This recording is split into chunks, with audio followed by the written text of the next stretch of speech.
Bismillahirrahmanirrahim. Assalamu alaikum. Dear students, today we are going to start with the biological phosphorus removal. And let's start our today's topic. So phosphorus we have already discussed in a couple of lectures that it is essential for the growth of plants and also some of the marine organisms, because it stimulates their growth and it is necessary for their optimum growth of those plants both in soil and water. लेकिन अगर यही phosphorus जो कि essential है उनकी growth के लिए, अगर बहुत ज़्यादा उस वाटर बॉडी के अंदर इंटर होती है, तो व्हाट हैपन्स कि जो एल्जी हैं या जो एक्वेटिक प्लांट है उनकी ग्रोथ इतनी ज़्यादा होना शुरू हो जाती है, क्योंकि ये बूस्ट कर रही होती है इनकी ग्रोथ को जो फास्फोरस है। तो जो हमारे रिसोर्सेज हैं, वो जो वाटर बॉडीज हैं, वो मैनेजेबल नहीं रहते, और क्योंकि इनकी ग्रोथ ज़्यादा हो जाती है, दे क्रिएट अ प्रोसेस जो कि हमने पहले डिस्कस की, जिसके result in the process of eutrophication. यहाँ पे एक्सेसिव ग्रोथ की वजह से जो डिजॉल्व ऑक्सीजन लेवल्स होते हैं वाटर के अंदर वो कम हो जाते हैं, जिससे आपकी जो एक्वेटिक लाइफ डैमेज होती है, स्पेशली फिश वगैरह उसके अंदर जो है वो मर जाती हैं। और इस वजह से ही जो है वो काफ़ी कंसंट्रेट किया जाता है आजकल के जो हमारा वेस्ट वाटर है, एफ्लुएंट है, उसके अंदर जो है फास्फोरस की अमाउंट जो है वो कम से कम हो, और जो है उसको वाटर बॉडीज के अंदर वेस्ट वाटर को रिलीज करने से पहले फास्फोरस को रिमूव कर लिया जाए। और हम आज अभी जो है वो डिस्कस करें कि biological phosphorus removal, which means कि हम यहाँ पे कोई बायोलॉजिकल टूल यूज करते हैं फास्फोरस को रिमूव करने के लिए from the waste water. And जो मोस्ट कॉमनली यूज टेक्निक है उसके अंदर जो है हम उसको माइक्रो ऑर्गेनिजम्स को यूज करते हैं फॉर फास्फोरस रिमूवल, और इस प्रोसेस को हम कहते हैं एनहांस बायोलॉजिकल फास्फोरस रिमूवल भी कहते हैं और बायोलॉजिकल फास्फोरस रिमूवल भी कहते हैं। एंड जो बायोलॉजिकल फास्फोरस रिमूवल है, इसके अंदर बेसिकली कुछ ऑर्गेनिजम्स होते हैं कि जो कि फास्फोरस को या फास्फेट्स को यूज कर रहे होते हैं as a source of energy. तो हम वो इसको यूटिलाइज भी करते हैं, अपनी बॉडी में स्टोर भी करते हैं, और उससे जो है वो अपनी जो एनर्जी नीड्स हैं और जो भी उनके नॉर्मल फंक्शन होते हैं उसके लिए उसको यूज कर रहे होते हैं। तो हम उनकी इस एबिलिटी को, द स्टोरेज ऑफ फास्फोरस है, उसको यूज करते हैं फास्फोरस को वेस्ट वाटर से रिमूव करने के लिए। एंड नेक्स्ट क्वेश्चन इज के जो फास्फोरस है बेसिकली इसके मेन सोर्सेज क्या हैं, फास्फोरस आप हमारे वेस्ट वाटर में कहाँ से आ रहा है। So that is really important to know के पहले कि हम उसके जो सोर्सेज हैं उनको कंट्रोल कर सकें। एक तो अगर वो पानी के अंदर आ गया है तो हमें उसको रिमूव करना है, चाहे हम उसको फिजिकल मेथड से करते हैं, केमिकल मेथड से करते हैं या बायोलॉजिकल मेथड से। लेकिन बेटर ऑप्शन ये होता है कि हम उसका जो डिस्चार्ज है अगर उसको कंट्रोल कर सकें, तो ये ज़्यादा जो है वो एफिशिएंट भी होता है और कॉस्ट बेनिफिशियल भी होता है। सो मेन सोर्सेज जो हैं वो फास्फोरस के waste water, that is from human waste. जो हमारा म्यूनिसिपल वेस्ट आता है, वाटर आता है, उसके अंदर बहुत ज़्यादा फास्फोरस होती है। एंड द सेकेंड जो इंडस्ट्रियल जो वेस्ट वाटर आ रहा होता है उसके अंदर भी सिग्निफिकेंट अमाउंट ऑफ फास्फोरस मौजूद होती है। ये तो हैं दो मेजर सोर्सेज। इसके अलावा एग्रीकल्चर है, वो जो फर्टिलाइजर वगैरह यूज करते हैं वहां से जो रन ऑफ होता है, that also contain significant amount of phosphorus. And there are some other multiple sources as well. For example जो वाटर ट्रीटमेंट है, जहाँ पे हम पानी की ट्रीटमेंट करते हैं, वहाँ पे डिफरेंट प्रोसेसेस के अंदर फॉस्फेट्स यूज हो रहे होते हैं। जो हमारे घरों के अंदर डिटर्जेंट्स यूज हो रहे हैं, जो हाउस होल्ड क्लीनर यूज हो रहे हैं, उनके अंदर फॉस्फेट कंपाउंड्स मौजूद होते हैं। और इवन जो टूथपेस्ट हम इस्तेमाल करते हैं, even that contain different phosphorus containing compounds. So these are the main sources के जहाँ से फास्फोरस जो है हमारे वेस्ट वाटर में ऐड होता है और देन जाके वाटर बॉडीज के अंदर एक्यूमुलेट होता है, वहाँ पे प्लांट की ग्रोथ को इन्हेंस करता है और जो है इसके नेगेटिव इम्पैक्ट्स जो है वो इम्पार्ट करता है। ओके,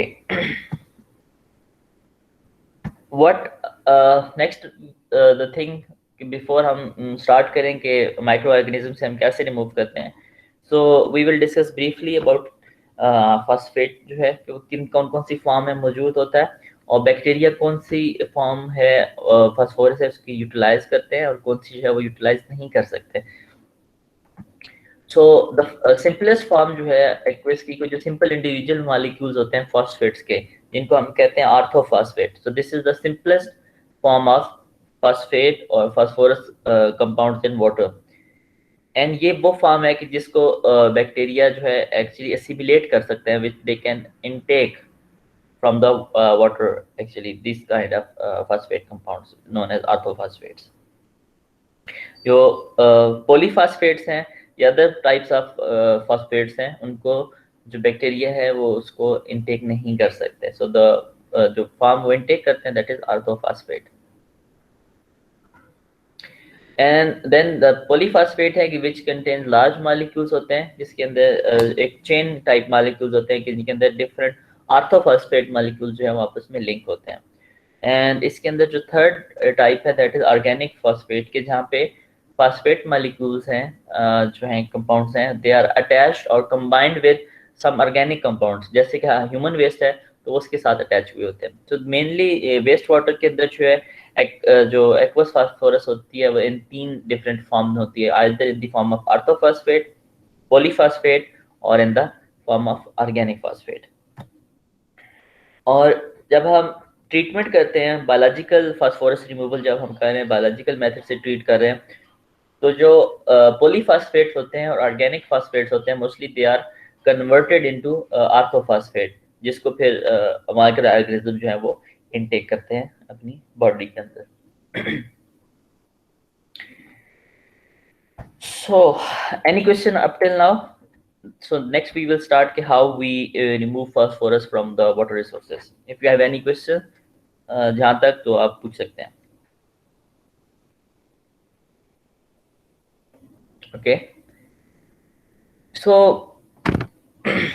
वेस्ट वाटर हमारे पास जो आ रहा है उसके अंदर द मोस्ट इम्पॉर्टेंट थिंग है, जब हमने कोई भी ट्रीटमेंट डिजाइन करनी है तो हमें पता होना चाहिए कि हमने उसमें से रिमूव क्या करना है, और जो चीज़ हमने जो भी कंटेमिनेट है, जो भी न्यूट्रिएंट रिमूव कर रहे हैं, कि उसकी कंसंट्रेशन क्या है, और जो उसके अंदर बाकी उसकी जो कंपाउंड्स हैं, जो उसकी कंपोनेंट्स हैं, कौन कौन सी कंसंट्रेशन में मौजूद है और कौन कौन से मौजूद है। जब हम फास्फोरस रिमूवल की बात कर रहे हैं तो जो one of the important thing है कि हमें ये पता होना चाहिए कि उसके अंदर फास्फोरस की अमाउंट कितनी है। यहाँ पे हम मेजर करते हैं टोटल जो है फास्फोरस, जिसके अंदर बोथ जो है सॉल्युबल और जो पार्टिकुलेट फास्फोरस है कि जो इनसॉल्युबल फॉर्म ऑफ फास्फोरस है इंक्लूडेड होती है, और even it contains all organic, inorganic जो हमारे पास हैं, जैसे ऑर्थोफॉस्फेट्स हैं, पॉलीफॉस्फेट्स हैं, और जो ऑर्गेनिक बाउंड फॉस्फेट्स हैं, ये सारे इसके अंदर इंक्लूडेड होते हैं जो टोटल फास्फोरस होती है। ठीक है, और जो पार्टिकुलेट फास्फोरस है कि जो कि सॉल्युबल नहीं है, जस्ट लाइक हमने डिस्कस किया था इन बायोलॉजिकल न्यूट्रिएंट रिमूवल, जहाँ पे हम नाइट्रोजन रिमूवल की बात कर रहे थे, तो जो पार्टिकुलेट फास्फोरस है कि जो कि सॉल्युबल नहीं है, उसको हम किसी भी फिजिकल मेथड से या सॉलिड रिमूवल जो मेथड है, जैसे सेडिमेंटेशन है या जैसे फिल्ट्रेशन है, मेम्ब्रेन फिल्ट्रेशन है, उनके थ्रू जो है हम उसको रिमूव करते हैं। और जो सॉल्युबल फॉर्म ऑफ फॉस्फेट है उसको जो है हम थ्रू माइक्रो ऑर्गेनिज्म रिमूव करते हैं।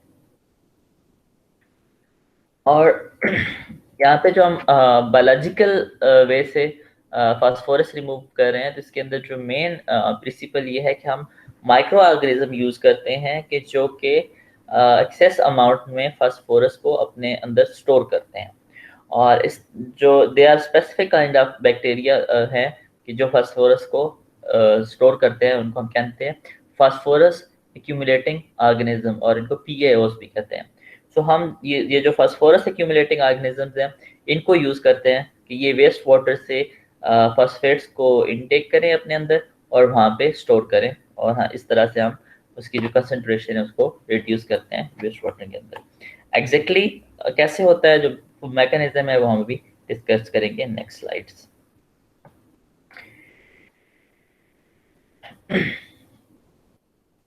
नॉर्मली जब हम बायोलॉजिकल फास्फोरस रिमूवल की बात करें तो यहाँ पे भी 2 कंडीशन आती हैं, एनारोबिक कंडीशन होती हैं और एरोबिक कंडीशन होती हैं। जब एनारोबिक कंडीशंस हैं कि जहाँ पे ऑक्सीजन मौजूद नहीं है, तो वहाँ पे जो फॉस्फेट जो एक्यूमुलेटिंग ऑर्गेनिज्म होते हैं ये डिफरेंटली बिहेव करते हैं।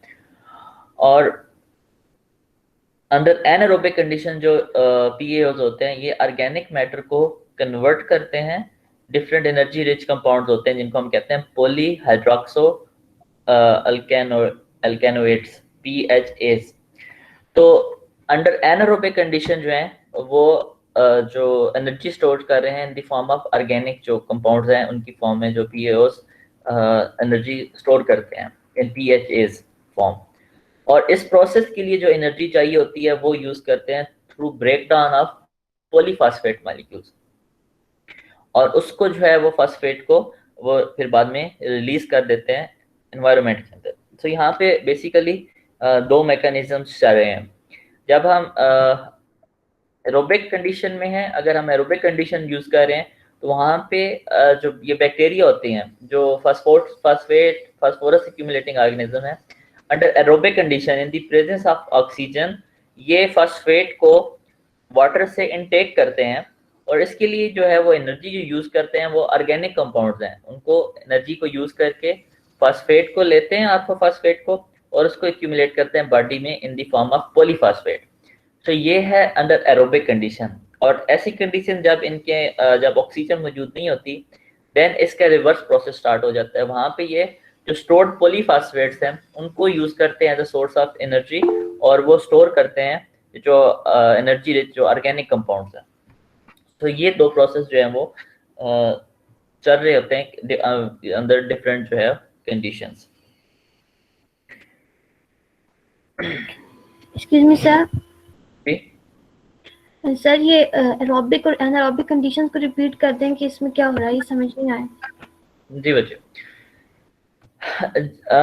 कल हमने प्रीवियस लेक्चर में डिस्कस किया था कि जब हम नाइट्रोजन रिमूव करते हैं तो वहाँ पे हम जो है डिफरेंट प्रोसेसेस स्टेप वाइज करते हैं, जिसके अंदर हम एरोबिक कंडीशन देते हैं, एनारोबिक कंडीशन देते हैं, बिकॉज उसके अंदर जो डिफरेंट माइक्रो ऑर्गेनिज्म है वो डिफरेंटली बिहेव कर रहे होते हैं।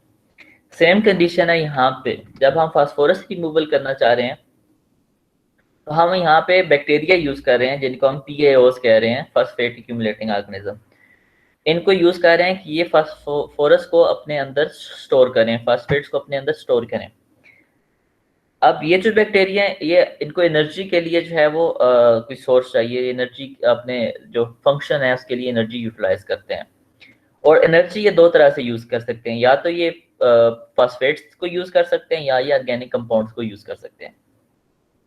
तो जब ऑक्सीजन अवेलेबल होती है जहाँ पे एरोबिक कंडीशंस हैं, एरोबिक कंडीशंस के अंदर ये एनर्जी इनका जो सोर्स होता है ये ऑर्गेनिक कंपाउंड्स होते हैं, इनको यूज करते हैं और वाटर के अंदर से फास्फेट्स को लेके उनको पॉलीफॉस्फेट की फॉर्म में कन्वर्ट करते हैं और उनको स्टोर करते हैं अपनी बॉडी के अंदर। ये है अंडर एरोबिक कंडीशन। लेकिन अगर ऑक्सीजन मौजूद ना हो तो फिर ये जो उनके अंदर स्टोर्ड फास्फेट्स हैं in the form of polyphosphate, फिर ये उनको as a form of energy use करते हैं और जो है ऑर्गेनिक कंपाउंड को स्टोर करना शुरू कर देते हैं। ये एक्चुअली इनकी वर्किंग प्रिंसिपल है, mechanism. Is it clear? Yes sir, thank okay, हम दोबारा आगे एक डायग्राम भी है उसमें भी डिस्कस करेंगे, we will discuss in detail कि ये कैसे हो रहा होता है, ठीक है? And then hopefully it will be clear to you. तो मेन प्रिंसिपल यहाँ पे ये है कि अगर हम एक चीज ये आती है कि अगर एरोबिक कंडीशन में वो फास्फेट को एक्यूमुलेट करते हैं, एनारोबिक कंडीशन में वो फास्फेट को रिलीज करते हैं, तो हम उसको रिमूव कैसे करें फास्फोरस वाटर में से, एक ये क्वेश्चन आता है ज़हन में। सो इसको हम डिस्कस करेंगे आगे चल के, आप तब तक इस पे सोचें and then I will ask some of you guys, ठीक है?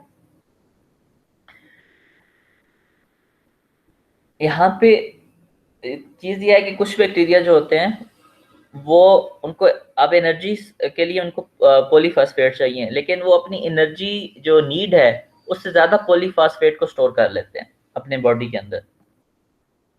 और ये जो फास्फेट एक्यूमुलेटिंग ऑर्गेनिजम्स हैं इनको एक फूड चाहिए होता है और वो है वोलेटाइल फैटी एसिड्स। तो अगर हमारे पास enough amount of volatile fatty acid मौजूद हैं, तो ये जो फॉस्फेट एक्यूमुलेटिंग ऑर्गेनिजम्स हैं, ये वाटर के अंदर से अंडर एरोबिक कंडीशन आर्थोफॉस्फेट को लेते हैं और पॉलीफॉस्फेट की फॉर्म में स्टोर करते हैं, और इतना नहीं कि जो उनकी नीड है उतना नहीं स्टोर करते, बल्कि ये अपनी नीड से ज्यादा स्टोर कर लेते हैं, और इसी वजह से इनको हम यूज कर सकते हैं फास्फोरस की रिमूवल के लिए। और बिफोर हम उसकी तरफ जाएं कि वो कैसे स्टोर करते हैं, तो द फर्स्ट थिंग इज कि जो उनका फूड है which is volatile fatty acid की, ये क्या होते हैं? जो वोलेटाइल फैटी एसिड्स या जिनको वीएफएस भी कहते हैं, these are the smallest kind of type of molecule जिनके अंदर हम ऑर्गेनिक किसी भी मटेरियल को ब्रेक डाउन कर सकते हैं। अगर आपके पास कोई भी ऑर्गेनिक मटेरियल है तो उसका जो स्मॉलेस्ट पार्ट है जिसके अंदर वो ब्रेक डाउन हो सकता है, we call them as volatile fatty acids. और जो मोस्ट कॉमनली जो है वोलेटाइल फैटी एसिड जो प्रेजेंट होते हैं, that is acetic acid and propionic acid, जिसको प्रोपेनोइक एसिड भी कहते हैं। These volatile fatty acids, they are essential actually for the growth of these phosphate accumulating organisms। और अगर यहाँ पे volatile fatty acid मौजूद ना हो तो ये प्रॉपर फंक्शन नहीं कर सकते, तो हम इसलिए इनको हम ऐड करते हैं, these kind of जो हमारे पास ऑर्गेनिक कंपाउंड होते हैं।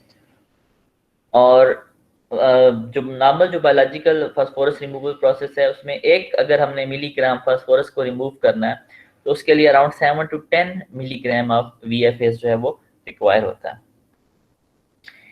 इसलिए अगर ये नेचुरली वहाँ पे मौजूद ना हो तो हमें जो है वो थ्रू केमिकल एडिशन उसके अंदर ऐड करना पड़ते हैं, ताकि जो है वो प्रॉपर फंक्शन कर सकें जो हमारे पास बैक्टीरिया हैं कि जो एक्यूमुलेट कर रहे हैं फास्फेट को।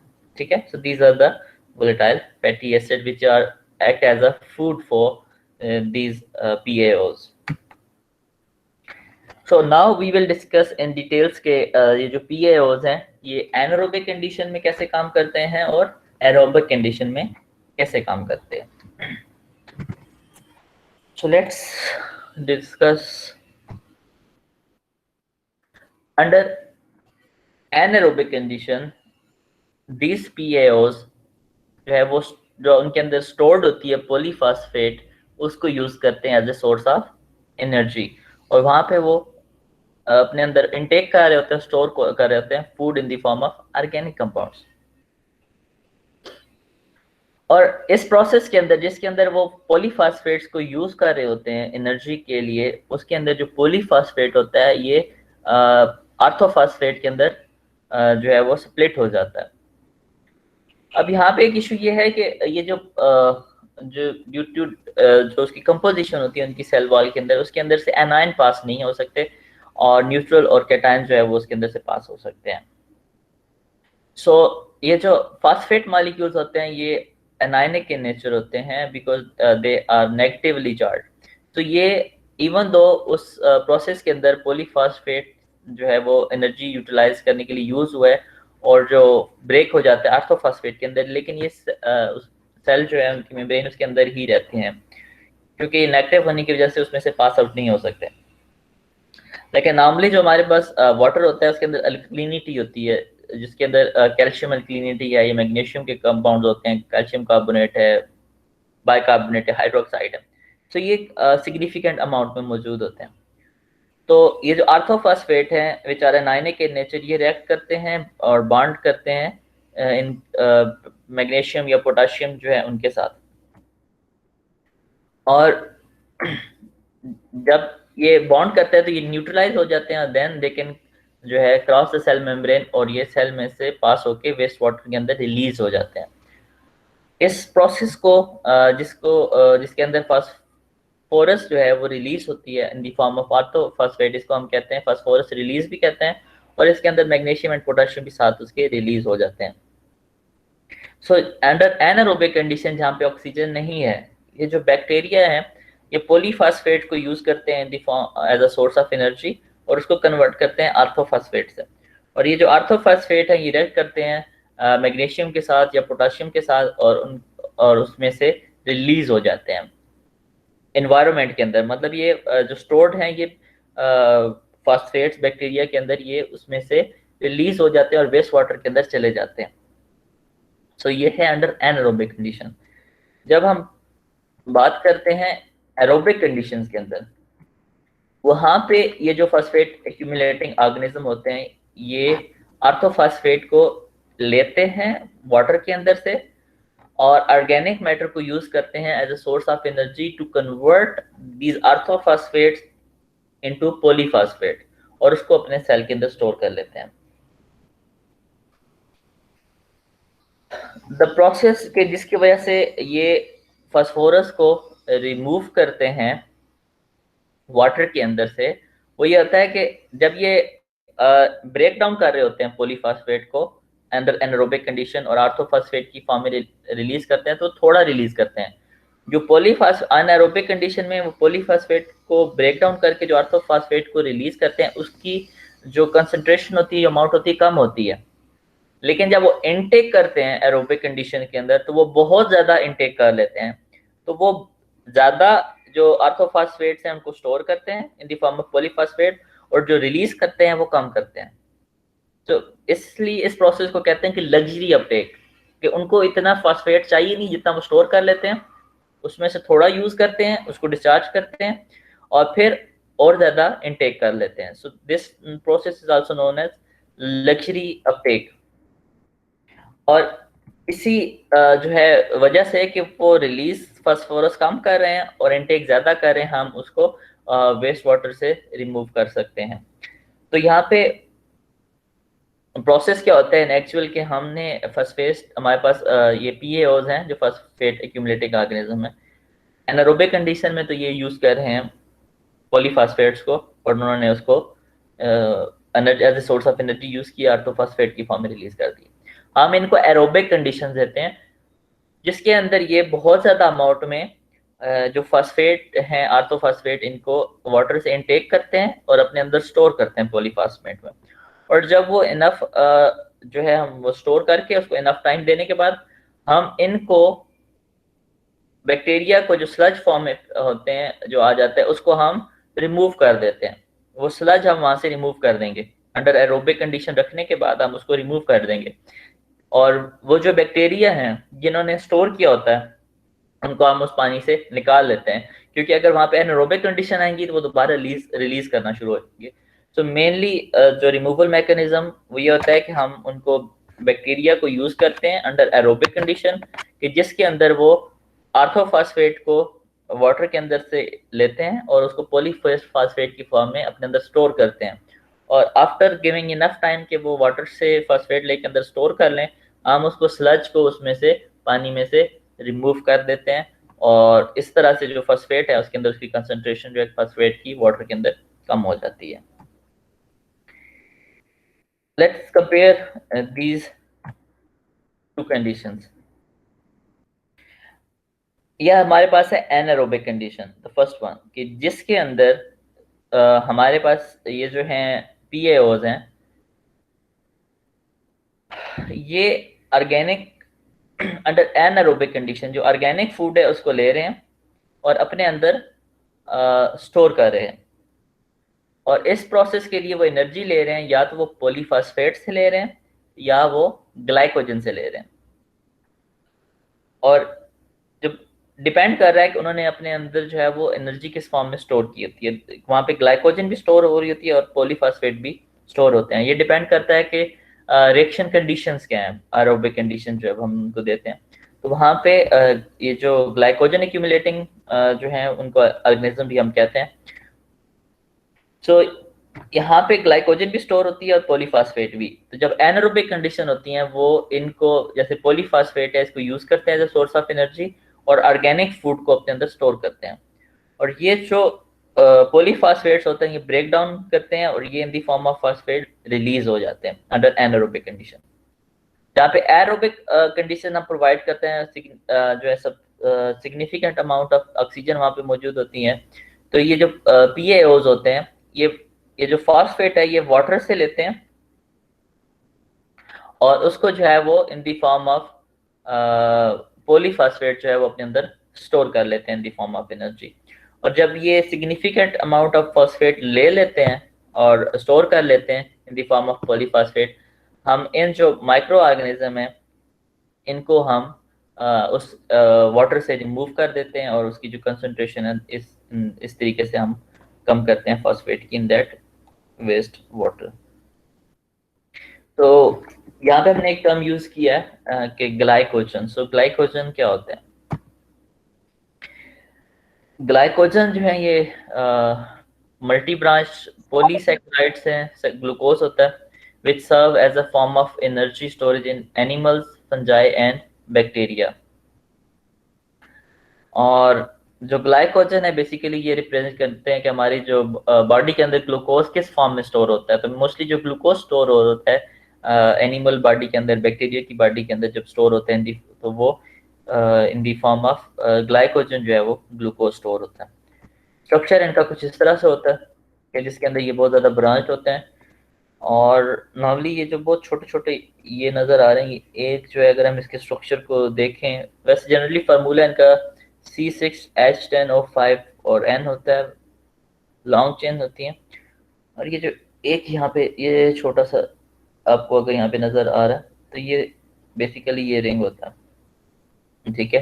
सो ये जो रिंग्स हैं ये आपस में अटैच होते हैं और ये ब्रांच जो है वो इस तरह से बेसिकली इसका स्ट्रक्चर होता है। तो नॉर्मली जो एनिमल्स हैं, बैक्टीरिया हैं, फंजाई वगैरह हैं, उसके अंदर जो ग्लूकोज स्टोर हो रही होती है वो इन the form of glycogen store हो रही होती है, ठीक है। सो this is another form of energy storage in the bacteria.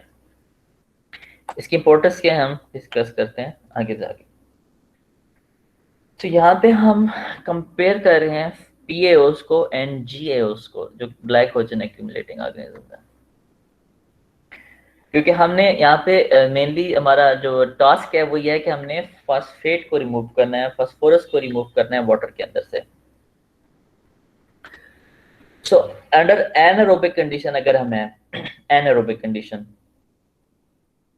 और हमारे पास इनफ जो है वो वोलेटाइल फैटी एसिड्स मौजूद हैं, तो वो मोस्टली जो है वो वहाँ पे जो ग्रोथ हो रही होती है वो PaOs की हो रही होती है, जो फास्फेट एक्यूमुलेटिंग ऑर्गेनिजम्स होते हैं, और इनकी ग्रोथ जो है वहाँ पे ज़्यादा होती है। लेकिन जो आपके पास वेस्ट वाटर है इसके अंदर हज़ारों लाखों किस्म के माइक्रो ऑर्गेनिज्म मौजूद होते हैं। कुछ जो है उनको आप जैसे यहाँ पे हमारे जो हमें जो चाहिए वो फास्फेट एक्यूमुलेटिंग ऑर्गेनिजम्स हैं, और अगर हम उनको प्रॉपर कंडीशन दे रहे हैं, वो वहाँ पे मुकम्मल वोलेटाइल फैटी एसिड्स मौजूद हैं और जो उसका फूड मौजूद है, तो मोस्टली जो है उनकी ग्रोथ होती है। लेकिन अगर हम ऐसी कंडीशन देते हैं कि जो किसी और माइक्रो ऑर्गेनिज्म के लिए सूटेबल होती है, तो वहाँ पे उनकी ग्रोथ होना शुरू हो जाती है। सेम यहाँ पे है कि जो ग्लाइकोजन एक्यूमुलेटिंग ऑर्गेनिजम्स हैं ये भी वहाँ पे को एग्जिस्ट करते हैं वेस्ट वाटर के अंदर, और ये भी उन वोलेटाइल फैटी एसिड्स को यूज कर लेते हैं इन द एरोबिक एनारोबिक जो जोन होता है। सो अंडर सर्टेन कंडीशन अगर हमने ऑप्टिमम कंडीशन नहीं दी जब हम वेस्ट वाटर ट्रीटमेंट कर रहे हैं, तो वहाँ पे ये होता है कि इंस्टेड ऑफ एक फास्फेट एक्यूमुलेटिंग ऑर्गेनिज्म जो है ये उन वोलेटाइल फैटी एसिड्स को यूज करें और जो है फास्फेट जो है उसको एक्यूमुलेट करें। जो ग्लाइकोजन एक्यूमुलेटिंग ऑर्गेनिज्म होते हैं इनकी ग्रोथ ज़्यादा हो जाती है, ये ज़्यादा प्रोड्यूस होना शुरू हो जाते हैं, और जो फूड है जो कि VFAs हैं तो वो ये ज़्यादा यूज़ करते हैं, और जो PaOs होते हैं उनको कम फूड मिल रहा होता है। तो इस वजह से जो उसकी फास्फोरस रिमूवल एफिशिएंसी होती है वो बहुत कम हो जाती है। तो ये एक प्रॉब्लम है जब भी हम कोई भी बायोलॉजिकल मेथड यूज़ करते हैं, किसी भी नाइट्रोजन रिमूवल है, फास्फोरस रिमूवल है, जो भी मेथड हम यूज़ कर रहे हैं, वहाँ पे एक ये बहुत ज़्यादा इशू होता है कि जो आपकी रिएक्शन कंडीशन होती हैं उनको आपने बहुत क्लोजली मॉनिटर करना होता है कि वो कंडीशन के जो स्पेसिफिक उन ऑर्गेनिज्म के लिए सूटेबल है हमने वही प्रोवाइड करनी है। अगर हम वो कंडीशन प्रोवाइड नहीं करते then there can be competition just like here कि जहाँ पे अगर हम प्रॉपर नहीं दे रहे कंडीशन तो वहाँ पे दूसरे माइक्रो ऑर्गेनिज्म की ग्रोथ फास्ट हो जाती है, और जो हमारे रिक्वायर्ड हैं जो हमें चाहिए उनकी ग्रोथ कम हो जाती है, उनको प्रॉपर फूड नहीं मिलता और हमारी जो एफिशिएंसी है वो बहुत ज़्यादा कम हो जाती है। तो ये एक प्रॉब्लम आता है जब हम बायोलॉजिकल न्यूट्रिएंट रिमूवल की बात करते हैं। फॉर एग्जांपल हम डिस्कस करेंगे कि कौन सी कंडीशन है कि जिनके अंदर अगर हम ये वहाँ पे हमारे रिएक्शन कंडीशन में तो वहाँ पे हमारे phosphate accumulating organism proper grow नहीं करते, और जो ग्लाइकोजन एक्यूमुलेटिंग ऑर्गेनिज्म है वहाँ पे ग्रो करते हैं. So we should avoid this condition when we want to remove phosphate from the water. अगर तो हमारे पास जो सॉलिड रिटेंशन टाइम है ये ज़्यादा हो, तो सॉलिड रिटेंशन टाइम अगर ज़्यादा होता है तो उसके अंदर जो है वो प्रेफर करता है GAOs को अवर PAOs. सिमिलरली जो फॉस्फेट एक्यूमुलेटिंग ऑर्गेनिज्म है ये बेटर फंक्शन करते हैं अगर टेम्परेचर 28 डिग्री सेल्सियस से कम हो. अगर टेम्परेचर ज़्यादा है, वो 28 डिग्री सेल्सियस से ज़्यादा है, तो वहाँ पे फॉस्फेट एक्यूमुलेटिंग ऑर्गेनिज्म जो है उनकी ग्रोथ कम हो जाएगी, और जो ग्लाइकोजन एक्यूमुलेटिंग ऑर्गेनिज्म है उनकी ग्रोथ ज़्यादा हो जाएगी, और it will affect the efficiency of phosphate removal. Then यहाँ पे आ गया लॉन्गर नॉन एरेटेड जोन. हमने डिस्कस किया है कि जब एरेशन नहीं करे, अगर हमारे पास ऑक्सीजन नहीं है, तो वहाँ पे ये है कि फॉस्फेट एक्यूमुलेटिंग ऑर्गेनिज्म ये तो फॉस्फेट को रिलीज करना शुरू हो जाते हैं. तो अगर हम लॉन्गर अगर हम पीरियड के लिए इस तरह के जोन यूज करें जहाँ पे ऑक्सीजन कम है, तो वहाँ पे जो एफिशिएंसी है वो कम हो जाएगी. और ऐसी कंडीशन के अंदर इवन जो थोड़ा बहुत ऑक्सीजन की कमी भी होती है, जहाँ पे वहाँ पे जो GAOs हैं वो ग्रो कर रहे होते हैं, और PAO जो है वहाँ पे फॉस्फेट को रिलीज कर रहे होते हैं. सो जो लॉन्गर अगर नॉन एरेटेड जो जोन होते हैं they also support the growth of GAOs our PAOs. Second जो ग्रोथ है फॉस्फेट एक्यूमुलेटिंग ऑर्गेनिज्म की, इनको जो है वो नाइट्रोजन चाहिए होता है सिग्निफिकेंट अमाउंट में. तो अगर हमारे पास वेस्ट वाटर के अंदर लो अमाउंट है टोटल जो हमारे पास जेल नाइट्रोजन है, तो वहाँ पे भी जो GAOs हैं इनकी ग्रोथ जो है वो ज़्यादा होती है, और PAOs की ग्रोथ कम होती है. एंड अनदर रिक्वायरमेंट कि जो है PAOs के लिए कि वहाँ पे उनको ऑर्गेनिक मटेरियल चाहिए कि जिसको वो यूटिलाइज करते हैं as a source of energy, और आर्थोफॉस्फेट को वाटर से लेके उसको स्टोर करते हैं polyphosphate in their cell membrane. तो अगर उनको फूड अवेलेबल नहीं है इनफ अमाउंट में, जो अगर उसके जो BOD लेवल्स हैं वो जो हम उसके अंदर यूज कर रहे हैं वो कम है, जो ऑर्गेनिक मटेरियल उसके अंदर ऐड कर रहे हैं अगर उसकी कम यूज कर रहे हैं, तो इन सच कंडीशन एज वेल जो GAOs होते हैं वो उनकी ग्रोथ ज़्यादा होती है as compare to PAOs. And another very important parameter कि वो है टेम्परेचर और pH. कोई भी हमारे पास रिएक्शन कंडीशन है, चाहे बायोलॉजिकल है चाहे केमिकल मेथड हम यूज कर रहे हैं, वहाँ पे बहुत इंपॉर्टेंट होती है. सो सेम हेयर के जो PAOs हैं, अगर pH 7.2 से ज्यादा हो जाए तो वहाँ पे इनकी ग्रोथ कम हो जाती है, लेकिन GAOs स्टिल वहाँ पे ग्रो कर रहे होते हैं. सो जो हमने pH है इसको भी मेंटेन करना होता है कि 7.2 से 7.2 से ज्यादा हो. अगर 7.2 से कम हो तो वहाँ पे जो है GAOs जो है वो उनकी ग्रोथ ज्यादा होती है. सो 7.2 या इससे ज्यादा pH पे PAOs प्रेफर है, उनकी ग्रोथ ज्यादा होती है, और अगर इससे कम हो तो वहाँ पे GAOs की ग्रोथ ज्यादा होती है. सो ये बेसिक कुछ कंडीशन है कि सॉलिड रिटेंशन टाइम बहुत ज़्यादा नहीं होना चाहिए, टेम्परेचर ज़्यादा नहीं होना चाहिए, और प्रॉपर ऑक्सीजन हमने एरेट करना है ताकि वो फास्फोरस को एक्यूमुलेट करें, ना कि वो रिलीज करें. इनफ अमाउंट की में वहाँ पे नाइट्रोजन मौजूद होना चाहिए, इनफ अमाउंट में वहाँ पे ऑर्गेनिक कंपाउंड्स यूज होने चाहिए कि जो उनके सोर्स ऑफ एनर्जी है, और जो pH है वो 7.2 से कम नहीं होनी चाहिए. अगर हम इनमें से ये सारी कंडीशन जो है अगर वो फॉलो करते हैं तो देन हम फॉस्फेट को एफिशिएंटली रिमूव कर सकते हैं. अगर हम इन कंडीशन को फॉलो नहीं करते तो वहाँ पे जो हमारे माइक्रो ऑर्गेनिज्म हैं जो फॉस्फेट को एक्यूमुलेट करते हैं, उनकी बजाय वो माइक्रो ऑर्गेनिज्म ग्रो करते हैं कि जो ग्लाइकोजन को एक्यूमुलेट करते हैं, जिसकी वजह से जो फॉस्फोरस रिमूवल एफिशिएंसी है वो कम हो जाती है. So next in the last जो हमारा इसके अंदर टॉपिक है, इसके अंदर हम डिस्कस करना है कि वो कौन सी कंडीशन है कि जो गुड या एफिशिएंट फास्फोरस रिमूवल के लिए चाहिए थ्रू माइक्रोबायोलॉजिकल मींस. पहली जो है कंडीशन के उसके अंदर हम सीक्वेंस में एनएरोबिक एंड एरोबिक कंडीशन जो है वहाँ पे यूज करें. बहुत ज़्यादा जो है वो हम उसको एनारोबिक कंडीशन ना दे, क्योंकि एनारोबिक कंडीशन के अंदर वो जो है रिलीज करना शुरू हो जाते हैं फास्फोरस. सो 7.2 या इससे ज़्यादा pH पे POs प्रेफर करते हैं कि जो फॉस्फेट को एफिशिएंटली रिमूव कर सकें. अगर हम इनके कंडीशन को फॉलो नहीं करते तो वहाँ पे जो है जो हम इन सीक्वेंस जो है वो यूज करते हैं मोस्टली जो बायोलॉजिकल ट्रीटमेंट प्लांट्स होते हैं कि उनके अंदर हम एरोबिक कंडीशन देते हैं ज़्यादा टाइम के लिए, फिर थोड़े टाइम के लिए एनारोबिक, फिर एरोबिक, और जब हम देखते हैं कि काफ़ी इनकी ग्रोथ हो चुकी है, जब फास्फेट उसके अंदर एक्यूमुलेट हो गया, तो फिर हम उस स्लज को रिमूव कर देते हैं। एंड जो फूड है उनका वोलेटाइल फैटी एसिड्स हैं और ऑर्गेनिक जो कंपाउंड्स हैं, ये एनफ अमाउंट में अवेलेबल होने चाहिए।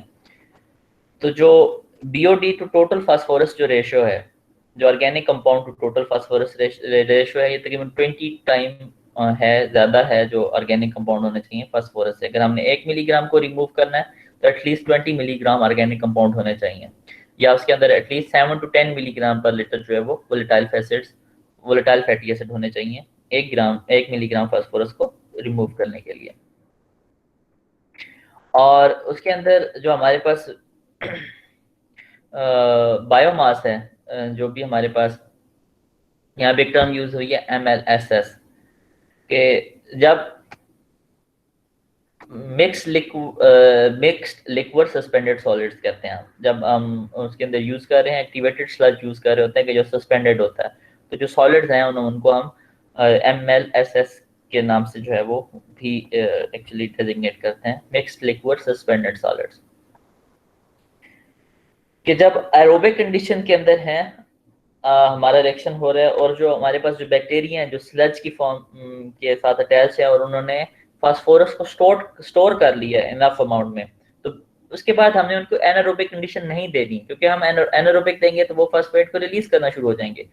जब हमारे पास इनफ बायोमास है जिसने एरोबिक कंडीशन में उसको स्टोर कर लिया, देन हमें उस बायोमास को in the form of sludge waste कर देना चाहिए, रिमूव कर देना चाहिए, ताकि वो जो बैक्टीरिया हैं दोबारा रिलीज ना कर सकें फास्फोरस। तो दिस इज वेरी इंपॉर्टेंट कि हम उसको सिक्वेंशियल एक ऑप्टिमम टाइम के बाद जो है बहुत ज़्यादा उसको हम सॉलिड रिटेंशन टाइम ना दें, कि जो सॉलिड्स हैं हम उनको एक स्पेसिफिक टाइम के अंदर जिसके अंदर वो एफिशिएंटली रिमूव कर चुके होते हैं, फास्फोरस स्टोर कर चुके हैं, उसको रिमूव कर दें, ताकि उसके अंदर से जो हमारा है कि जो फास्फोरस है वो रिलीज ना हो, जिसको हम कहते हैं सेकेंडरी रिलीज ऑफ फास्फोरस। और उसके अंदर जो एनारोबिक जोन्स होते हैं उसके अंदर हम कहते हैं जो हाइड्रोलिक रिटेंशन टाइम है, कि जितना टाइम एक जो वाटर है वो एनारोबिक कंडीशन में गुजारता है वो 1 घंटे से ज़्यादा नहीं होना चाहिए, कम होना चाहिए, और जो सॉलिड रिटेंशन टाइम होता है ये अराउंड 1.5 to 2 days होना चाहिए। ठीक है, एंड हमने साथ साथ जो है उसको जो हमारे पास क्लैरिफायर होता है उसके अंदर हमने चेक करना होता है, जहाँ पे स्लज हम इकट्ठी कर रहे होते हैं जिसको हमने रिमूव करना है स्लज को, तो वहाँ पे भी हमने ये मॉनिटर करना होता है, मेक श्योर करना होता है कि वहाँ पे एरोबिक कंडीशन रहे, वो एनारोबिक ना हो, ताकि ये ना हो कि हमने उसको स्लज को जो है वो सेपरेट किए है और उसको हम क्लैरिफाई करें कि वो बैठ से और हम उसको रिमूव करें, और अगर वहाँ पे स्लज के अंदर बहुत ज़्यादा एनारोबिक कंडीशन हो जाती है, ऑक्सीजन की डेफिशिएंसी हो जाती है, तो वो वहाँ पे जो है उसको दोबारा रिलीज कर देंगे। तो हम जब स्लज को सेटल डाउन करने के बाद ऊपर से पानी रिमूव करेंगे तो अगेन उसके अंदर फास्फोरस होगा। तो ये एक साथ ये है कि कंडीशन नेसेसरी है कि जो एनारोबिक कंडीशन वहाँ पे डिवेलप ना हो।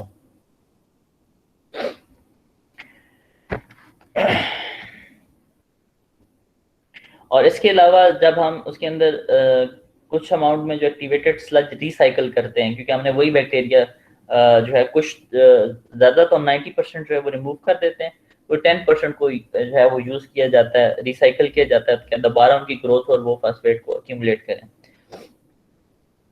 तो वहाँ पे इनिशियली होता है कि ये देखना पड़ता है कि वहाँ पे जब रिसाइकलिंग कर रहे होते हैं एनारोबिक जोन के अंदर, तो एनारोबिक जोन के अंदर जब हम रिसाइकल कर रहे हैं उसको एक्टिवेटेड स्लज को, तो उसके अंदर जो डिसॉल्व ऑक्सीजन है या नाइट्रेट है इनकी क्वांटिटी कम होनी चाहिए, क्योंकि यहाँ पे दो प्रोसेस चल रहे हैं। एरोबिक जोन के अंदर हमें ऑक्सीजन चाहिए क्योंकि वहाँ पे वो ऑक्सीजन को यूज कर रहे हैं और फास्फेट को एक्यूमुलेट कर रहे हैं, लेकिन जब एनारोबिक कंडीशन की बात कर रहे हैं वहाँ पे अगर ऑक्सीजन होगी तो वो जो है उसकी एफिशिएंसी जो है वहाँ पे जो एनारोबिक जोन है, आल्दो वहाँ पे वो फास्फेट को रिलीज कर रहे हैं, लेकिन उसके अंदर वो खुद प्रोड्यूस कर रहे होते हैं वोलेटाइल फैटी एसिड्स, जिसके अंदर जहाँ पे फर्मेंटेशन का प्रोसेस होता है एनारोबिक जोन में। तो अगर वहाँ पे ऑक्सीजन हो तो वहाँ पे जो है जो उनकी फर्मेंटेशन प्रोसेस है वो प्रॉपरली काम नहीं कर सकता, और वहाँ पे हमें फिर जो वोलेटाइल फैटी एसिड है जो उनको फूड है उसकी कंसंट्रेशन कम होती है और हमें खुद से ऐड करना पड़ता है। तो ये दोनों जो प्रोसेस है, जो एनारोबिक जोन है ये भी एसेंशियल है क्योंकि इसके अंदर वो कुछ अमाउंट में फास्फेट को रिलीज करते हैं और वहां पे वो अपने लिए फूड जनरेट करते हैं जो कि वोलेटाइल फैटी एसिड्स हैं, तो फर्मेंटेशन के थ्रू। सो इसलिए हम इंटरमिटेंट जो है वो aerobic zone, anaerobic zone, aerobic zone and anaerobic zone हम यूज करते हैं। एरोबिक जोन के अंदर वो फास्फेट को एक्यूमुलेट करते हैं, ज्यादा अमाउंट में एक्यूमुलेट करते हैं, और एनारोबिक में थोड़े अमाउंट उसका यूज करके वो जो है वो अपने लिए फूड प्रिपेयर करते हैं वोलेटाइल फैटी एसिड से। एंड देन अगेन एरोबिक के अंदर जो है वो फास्फेट को एक्यूमुलेट करते हैं। तो जो वो रिलीज कर रहे होते हैं फास्फोरस उसकी अमाउंट कम होती है, और जो वो स्टोर कर रहे होते हैं उनकी अमाउंट ज्यादा होती है। So the main thing is जो उनका टाइम है कि वो कितना वाटर स्पेंड कर रहे हैं एनारोबिक जोन में और एरोबिक जोन में, ये अगर ऑप्टिमम हो तो हम सिग्निफिकेंट अमाउंट में जो है वो फास्फोरस को इन बैक्टीरिया के थ्रू रिमूव कर सकते हैं। So this is basically the overall process of biological phosphorus removal using bacteria known as phosphate accumulating organisms.